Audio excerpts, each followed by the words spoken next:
Hello, everyone. Welcome to another edition of Virtual Eclipse Community Meetups. Hope everyone's doing well today. Today we have Kalyan presenting Java 14 support in Eclipse IDE. So we'll pass it off to you, Kalyan. Hello, everyone. I'm Kalyan Prasad. I have been working on Eclipse platform and JDT development for about 4 years now. So I'll be talking in my today's talk about Java 14 support in Eclipse IDE. Eclipse 2020-03 got released recently. Java 14 support is not available officially on 2020-03, but there is a marketplace entry available on it for it, so that you can install a patch on top of 2020-03 and you can use Java 14 support. What I'm going to use today for my demonstration is going to be the 2020-06 release milestone build 1. So let me go ahead and share my screen so that you can see. So my today's talk will include the demo of the functionality provided in Eclipse to support the Java 14 features, which are switch expression, enhanced switch statement, multi-constant cases, which have become a regular feature in Java 14. And then you come to the preview features, which are records, text blocks, pattern, instance of. So let me go and share my Eclipse screen with you so that I can start doing the demo of the various features. So let us first come to see how do you install new Java in Eclipse. So let us come to this window preferences and see install JRE, say add, go to standard VM, directories, select the JDK 14, finish, it adds the Java 14 here automatically. So this is the way you add it, and you can, if you go to the compiler preferences page, you can see that compiler compliance level 14 is available here, which was not there before in 2020-03. So this is added newly. So let us come to the demo of a switch statements. So first let us come to switch statement with multi-label case. Let me open the demo. So here is an example where I have multiple cases, case 0, case 1, case 2, all of them are printing out hello. So what I can do here instead is I can remove all these and I can specify in a single case for multiple cases. So this is the new support that is provided in Java 14 in a switch statement, which is called multi-case labels. So let me run this for you. Run as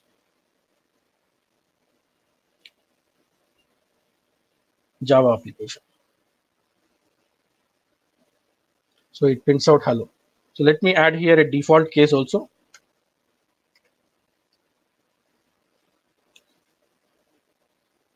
Which prints out world, for example.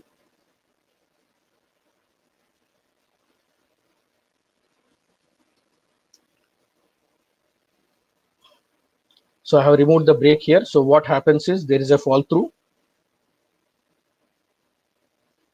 And after hello, world also gets printed. So this is the basic way which case statements work, where without a break, there is a fall through that happens. Now let us go to enhanced switch statements. So here in this case, enhanced switch statements, I have an arrow mark instead of colon, which I'm using here. So here I have given foo value as 1. Let me run and see whether it print hello. If it was a colon, it should have printed hello twice and world. But what happens here is, as is an enhanced case statement, enhanced switch statement, automatically there is a break inserted after the case and only hello is printed out. Even in this, there are multi-labels allowed. You can remove the other cases here. And this also works.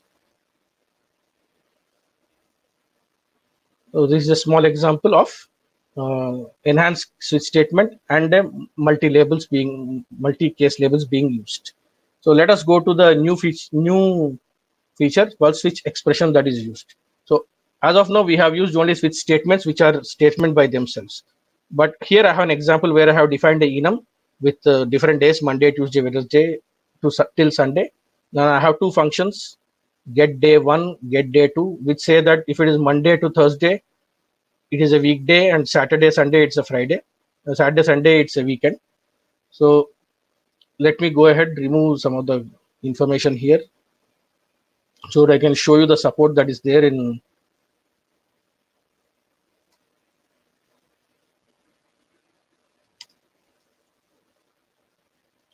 switch expressions in Eclipse.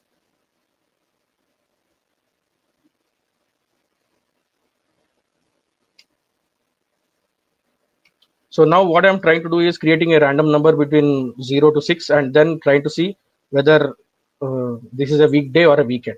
Let me run this.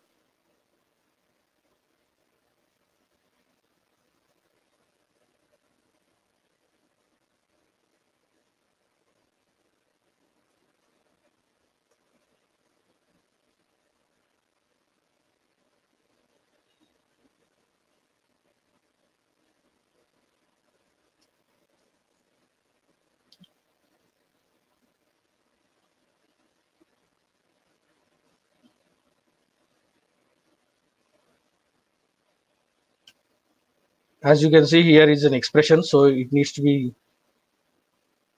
switch is being, it will return a value which will be assigned to a string called day. So let me run the demo, run Java application, and you can see it is generating a random number and it's seeing whether it's a weekday or a weekend. So now here, if you see in this case, this switch expression, I am using enhanced arrow mark. So what happens here is automatically this value is returned back. This is the first case. The other case is the newly added yield statement. So newly added yield statement is like a return of a switch. What the value that switch should return is the yield statement. So at this point, when you say yield weekday, the switch expression will return that value to string day. So now using both these cases, actually if you look at it, the code is same except for one of them automatically uses the enhanced arrow mark, which automatically returns the value, and one uses the yield statement. That's the only difference in both these cases, but the code is the same. So now let's see if I don't handle one of the cases. For example, I don't handle Friday. What happens is I get an error on this, which says a switch expression should cover all possible cases. So let me add the missing cases. So here it automatically adds the missing cases. Unsupported operation exception is thrown for Friday and a default case. Similarly, even here, if I don't handle this case, one of the cases, same error is thrown, and I can go ahead and add the missing cases. Now what happened? Can you combine the colon and arrow mark? Let's try whether we can do that. So instead of colon here, let me try and use arrow mark here. So there's an error thrown. It doesn't allow you to combine arrow mark and colon. So you have to consistently use either a colon or an arrow mark. You can't combine both these things in a switch expression or in a switch statement also. So this is an example of a switch expression that you can use. Now let's go to the newly added preview features. So here, for example, how do you enable preview features in a Java 14 project? Here is a sample Java 14 project where the compliance level, for example, is set to 14. So how do I enable the preview features? Here I go to use disable the default compliance settings. I can go ahead and enable the preview features here and say apply. Then you can enable the preview features. So first preview feature which I would like to cover is a record. So let me go ahead, and there are two ways of creating a record in Eclipse. Let me go ahead and show the first way, new. Let me go ahead and create an empty file first. Let me say record1.java. I created it. Let me do control space, and now it gives me content assist here saying there is a template available for creating a new record. I went ahead and created the record.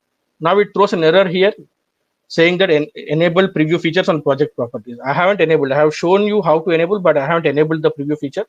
I can show you here. So the preview feature is not yet enabled, because of which the error is thrown. Let me go ahead on top here and say enable preview features. So now I have gone ahead and enabled the preview features. So now the error is gone, but there is a warning that is thrown. Let me go ahead and see what the warning is. it says you are using a preview language feature that may or may not be supported in a future release. So configure problem severity. So I can go on top here. I can change this to warning. I can change this to info. I can change this to ignore. So I have changed it to info here. Yes, it rebuilds. And now it throws an info here instead of a warning. But it still tells you here that you are using a preview language feature. So now this is one way. There is another way. By using a wizard, I can create a new record. So let me come here and say new record 2. Finish. So this is the way I can create a record here using a record wizard, new record wizard. So now what is a record? The record class is a final class. So it can't be extended. It automatically extends Java lang record. So let me see whether I can extend class 1. So there is a class 1 here, as shown here. It gives an error saying you can't extend class 1. It can only implement. So let me go ahead and say implement.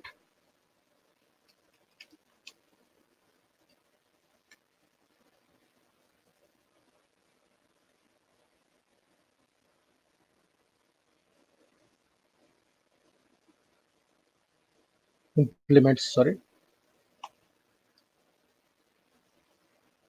It asks me to add the unimplemented methods. So I have added. And so a record can implement the interface. So how do I show that information while creating a record itself? New record, using the record creation wizard. In the wizard, I can show, I can create a record name called record 3. I can say what interface it implements automatically. int1 I can add here and say finish. So now it creates a new record called record 3, which implements int1. But it has not implemented the methods here in the interface. So you can add this. So this is the way you can create a record. So now let's come to what a record is. A record class is a final class, as I have told you. You can't extend a class. It can't be extended. All the records are extend directly Java lang record. And it's a carrier of a fixed set of fields known as record components. Like, let me show one example here. Let me take a simple record here. In this case, there is a public record point with 2 values, int x, int y. These x and y are called record components, which map to final fields. So for example, if I click on this, in the outline view, you can see that there is a final field x. And if I click on y, in the record component y, it shows it maps to a final field y. And in the constructor, you can see if I say this dot, there is automatically 2 new operations called accessor methods called x and y. So what happens is when you define record components, they automatically map to final fields x and y as well as accessor methods x and y. The names are same as the record components. So can you define a variable field in a record then? So let me say int a here. I will get an error here saying user declared non-static field and which is not permitted. So only static fields other than record components are allowed inside a record. So this is an example of a record. So let's see now. I have a point here with int x, int y. Now let me do a small demo. I am creating a new point with x value 100 and y value 200. I am printing out the values, and I'm also printing out the toString value of the point. Run as Java application. See, x value is 100, y value is 200, point x is 100, y is equal to 200. So let's go to a little more complex record. So now I have a record here called rectangle, which has 4 record components: int a, int b, int length, int width. And here I have something very strange. I have a normal rectangle constructor, but I have a constructor which is different. So in a normal rectangle constructor, because these record components are final fields, if I miss initializing any field, what will happen? I get an error. Initialize final field A. So if you don't initialize a final field in a normal constructor in a record, you will get this error. But this is something called a compact constructor, where all the values automatically get assigned to the record components which are provided. Only those values which you would like to change, you can modify here. So for example, I have a new rectangle R1 in which you have specified the values of A as 2, b as 2, length as 8, width as 10. But here in the which automatically calls this compact constructor, and the length value changes from length plus 2. That means it should change to 10. And I have called a using the other constructor new rectangle 8 comma 8, where a value is 0, b value is 0, length is 8, width is 8. Let me run this. Run as Java application. So you can see here R1 a is equal to 2, b is equal to 2, length 10, width 10 as we expected. R2 a is equal to 0, b is equal to 0, length 8, width 8. So this is the difference between a compact constructor and a normal constructor in a record. So let me see. Now I have a record component here, which I have defined. Automatically it maps to a field as well as to a accessor method. So what happens if I rename? The field and the accessor method also should get renamed. Let me see whether that happens. Let me change it to AA. You can see that accessor method value changed AA here. And even here, you can see that the final field value has changed to AA. So this is in a single file. So how does it happen in multiple files? Let me see, for example, you have a demo here where you are defining a point p.x, and in point file you have int x. Let me change this value here in the demo 4 class, Alt Shift R, which is refactor rename, change x to xa. So what happens? The value here also got changed to xa, and the final field also got changed to xa, and even the accessor method name has changed to xa. If you see here p dot, you can see instead of x you have xa here. So that's the refactor rename facility that Eclipse provides. So now this is a basic introduction to record. You can try a lot more things further. So let us go to the next preview feature, that is text blocks. So text block, which is a preview feature which was introduced in Java 13. So this is the second release in which text block is a preview feature. What was the reason for the text block being introduced? So let's come here. I have a simple string which I want to add HTML content to it. So how would I do it before this preview feature was provided? So add new string /n plus keep adding like this. It is a very, very bad way of doing it. It's very difficult for a user to read it and understand what is happening here. So now the text blocks have been added. It's very easy way to understand with triple quotes. Inside 2 triple quotes, you see the text block is highlighted here, and it shows what is the content of a text block. So let me see. Let me run this demo. Run as Java application.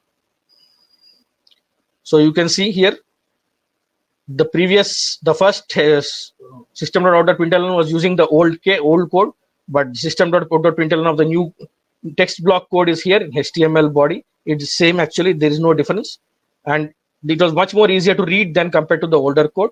And let me see, if I want to create a text block, how do I do it in Eclipse? Because typing out 3 codes, pressing enter, and then typing out end codes again is a very painful process. So there is a simple way of doing that in Eclipse. For example, see here, I have removed the existing code. Control Shift colon adds text block automatically. Now I can add the content here. Hello world. How is everyone? Let me see. Let me run this.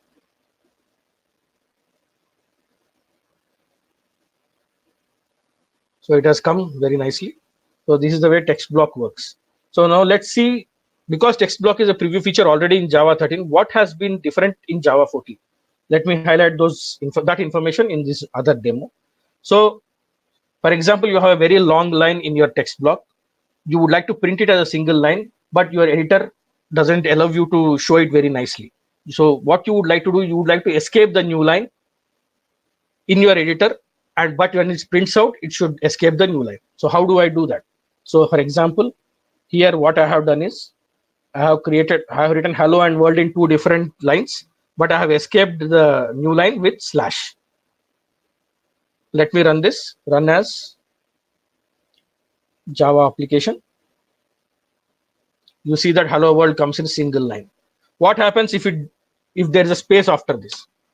You get immediately an error which says invalid escape sequence. So after slash, a new line is only allowed here in this case for escaping. You can't put a space after this.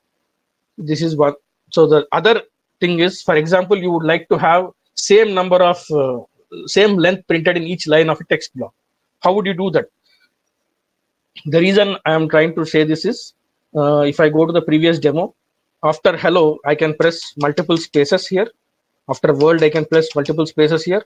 After this third line, I can press multiple spaces here. Let me run this. Run as Java application.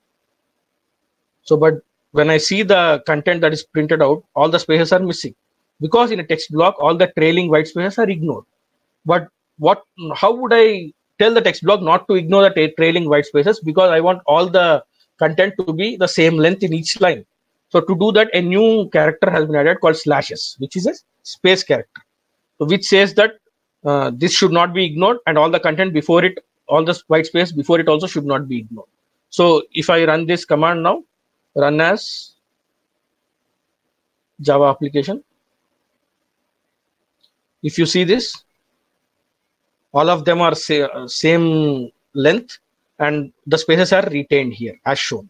So this is the example of not ignoring trailing white spaces. So now I have already shown you an example of how to create an empty text block.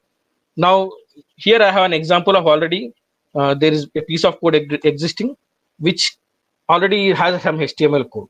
How do I wrap an already existing string into a text block? So to do that, let me come here.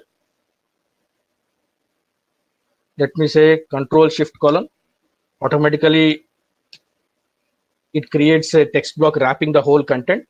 Let me run this demo. Run as Java application. So you see that the whole content has come here as a HTML content. So this is a sample demo for a text block. So the last preview feature which I would like to talk about is instance of pattern. So let me go ahead and open that. So what was the old code for instance of? So for example, here I have a function old isBlank function in which you get an object obj. If obj instance of string, then string is assigned obj, which is cast to string, and I call functions on it. So there are three operations that are happening here: instance of, casting, and defining a new variable. So this pattern is used very regularly in our Java application. So Java 14 has come up with a new feature in which you can easily call the instance of pattern, which does all the three operations in a single step. So here is the example, which is similar to is old one, but which does the same thing.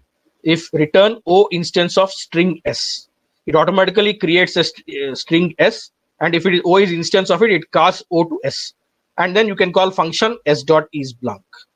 So this is the instance of operation, instance of pattern, which behaves like the old instance of. So now, how do you use this instance of pattern? For example, I have a function called size here, where I said if object instance of string s, return s.length. So where is this s available now? Is it available only inside if statement, or is it available outside of it? Let's see that. Let me uncomment out this code. It says the pattern variable s is not in scope of in this location, because s is a string only if object is instance of string, and that value is valid only inside the if statement. Is it true if in the case of not also? Let's see here another function called abc. Here I said if not object instance of string s. So now in this instance, if I say here, it should not be a string anymore. So let's uncomment out this code. What happens? I get an error here also saying the pattern variable s is not in the scope. So basically, s is available in the else, not in the if part of the function, because it is a not.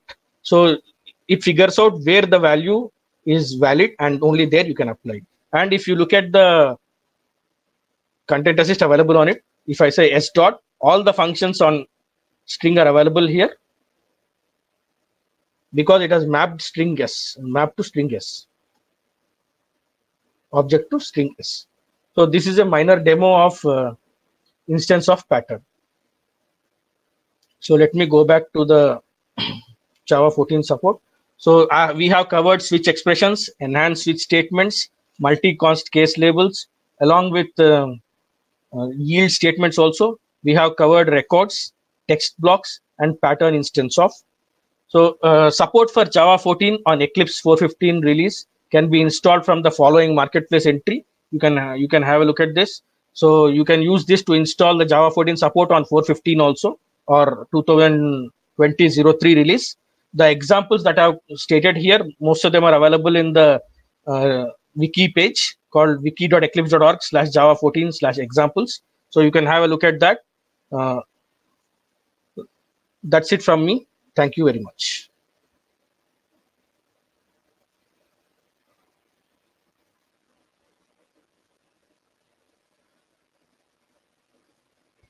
So let's just see if there's any questions.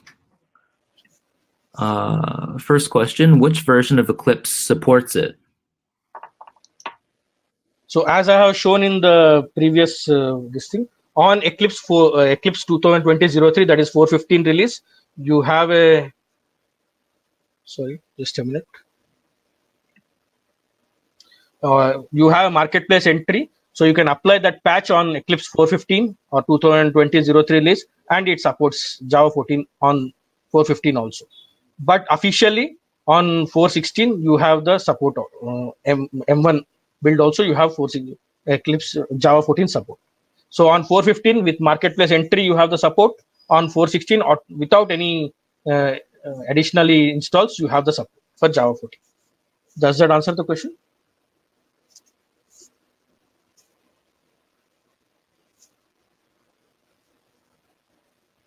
All right. So if anyone has any more questions, please drop it in the Ask a Question section or just in the comment section.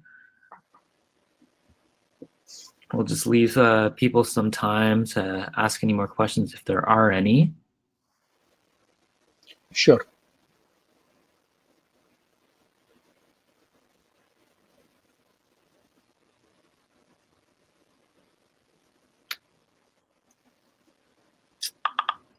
So I guess there's no questions. So thank you so much, Kalyan, for presenting.